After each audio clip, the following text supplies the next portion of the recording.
Hello everyone, I am Kat and welcome back to the channel. Note, change of intro here. I'm trying out different things here. So comment down below what you think about this new introduction of me. And today we're gonna go over Crossout again with another rather short dev blog. It's time to open containers with customization kits. With, of course, a picture here of a APC built with a Reaper that has the customization kit on it. And of course, in the new update, it says mechanics of CK are going to change. Read more about it here, which is a old developer blog, but it's a different one from the one from yesterday.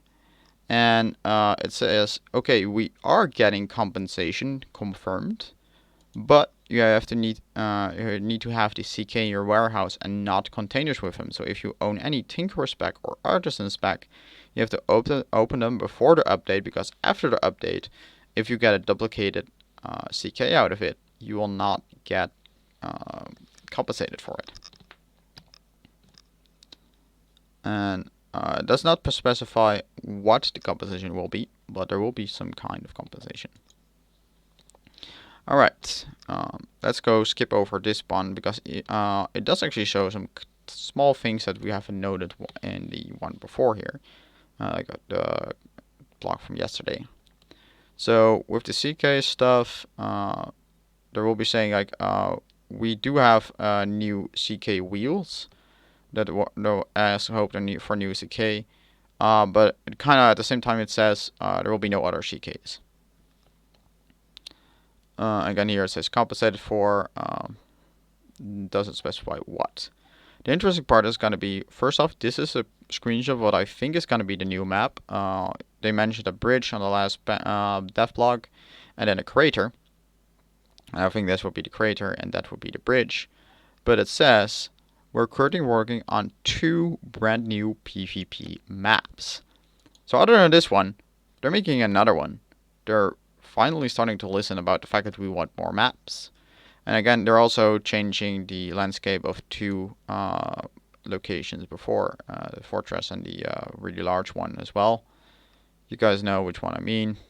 We already skipped it over yesterday, so we're just going to go on for the next one. Encounter is getting a change.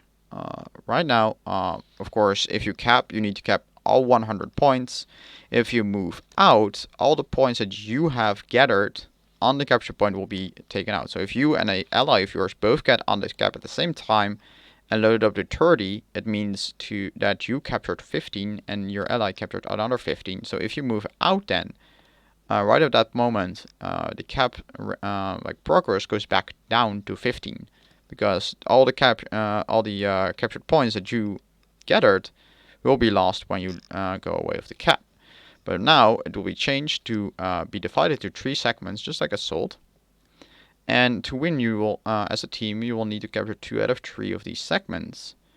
And you cannot recapture segments. So one team can capture sector 1, then the second team can capture segment number 2, and then whichever teams capture segment number 3 will win.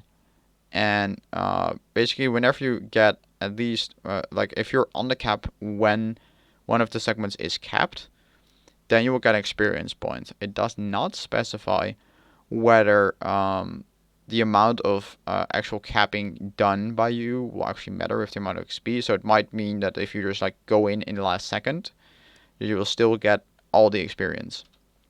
That's not really quite specified here. Here, Decorative Stickers, it says, basically says that in the upcoming event, of course you can pause it to read it here, there will not really be any stickers, but there will be new backgrounds and logos for your character.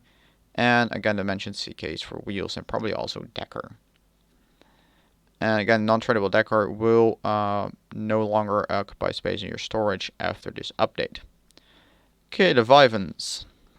They explain here that the 3 towers, even though they have a shared durability indicator, actually each have a separate health. So you can destroy 1 and still have 2 remaining. And if those are both at full health, the total durability will still be at 2/3.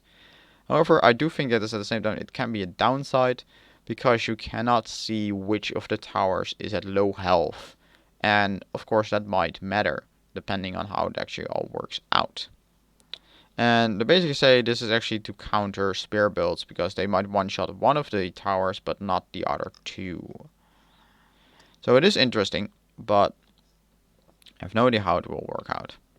Other than that, they say they got reports for the fires which consist almost entirely of fuel barrels and other explosive modules, which are actually built to help out grinding players. Because if a player is grinding and they encounter one of those Leviathans, they just shoot it or a few bullets, and it goes boom entirely, which means that is a really easy kill, and with that, easy copper. They wanted to prevent that by forcing your Leviathans to go into a test drive where presumably they will get shot at. So if your Leviathan goes boom, then if you cannot complete it, you will not be able to send it into battle either.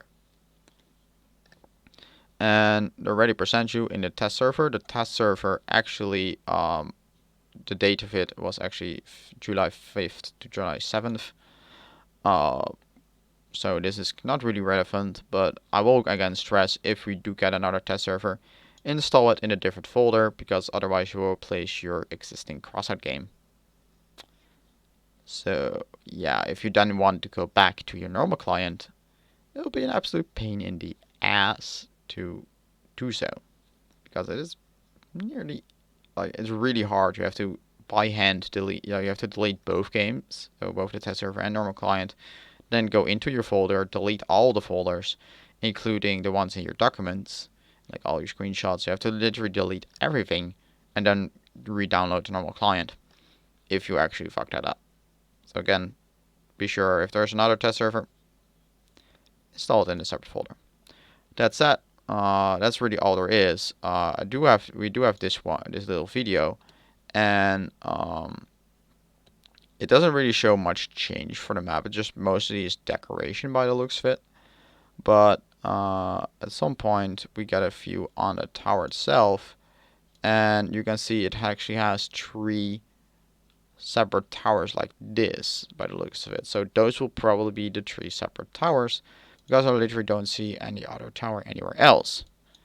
And again, the map does have some minor changes. That rubble belt is over there. For the one's information, the plane that's currently on the map is on that side, and there's like another piece of plane right there. And this side is at least the big one, and they're also adding now like some rubble over that side. Apparently, I cannot really see whether there's any rubble left on that side. But they're just minor changes. They're not actually like big changes, and the towers are apparently not separated by the looks of it, which was one of the concerns that I pointed out yesterday when they said like 3 towers, shared durability pool. Well, apparently they're just close by, and the shared pool is actually not shared. It's just all in one UI element. So also one last thing actually. They are, as a feature to test, they will change the Cobra's collision model. So you can able to ride it over and not get stuck on it. And we all know that drones are hated upon, and currently DT Cobra is not really a very good weapon in the current meta. But this does look like a nerf, unless it prevents you from actually like breaking them by ramming them. Also, another thing, if you're already participated in testing on a special server before, you can just start the launcher and update it. You do not have to reinstall the entire test client. Also, I will apologize for my squeaking mouse wheel. You guys can probably hear it. I will actually fix that by the next video when I actually have to use my scroll wheel. That's it. Hope you guys enjoyed watching, and I'll catch you guys in the next one. See you guys.